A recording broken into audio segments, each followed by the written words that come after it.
Hi, I'm Serena from Photography Space, and today's video we're going to be showing you how to shoot in internal aspects of a property, either for sale or for rent, using your smartphone. Okay, so now in the kitchen, as mentioned in the previous video, it's really important to make sure you declutter, and the kitchen is often one of those areas that isn't decluttered well. So what I've done here is I've taken away the phone that's plugged in here. There is a coffee machine, but that's okay, that lends itself to the lifestyle. I've taken away if there was a knife block, I'd take that away. And I've also taken away the tea towel hanging from here. The other thing that's really imperative is to take away everything from the fridge. Often there's personal photos and things like that, and they really need to go. It gives much cleaner lines is what you're looking for. Okay, so with kitchens, once again decluttering, as I said, if there's a kitchen bench sitting up, I would include that in one of the images. So in this sort of kitchen, I usually take an angled image, say across here, which shows as a breakfast bar leading up to the kitchen.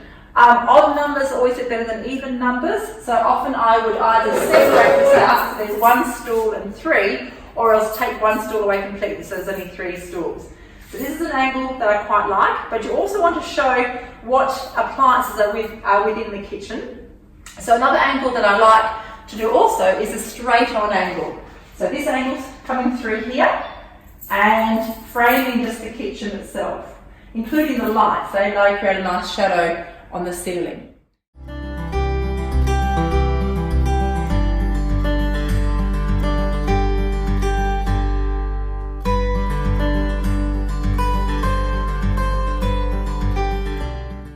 One problem you often have when in a photo shoot where people live in the house are the pets wanting to photobomb your scene.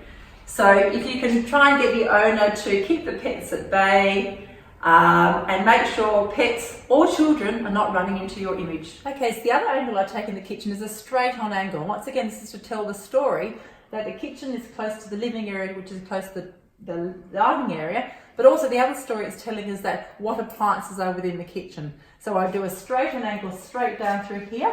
Use your leading lines. So maybe if you can, line up the image from the corner of the bench, which leads you into the shot.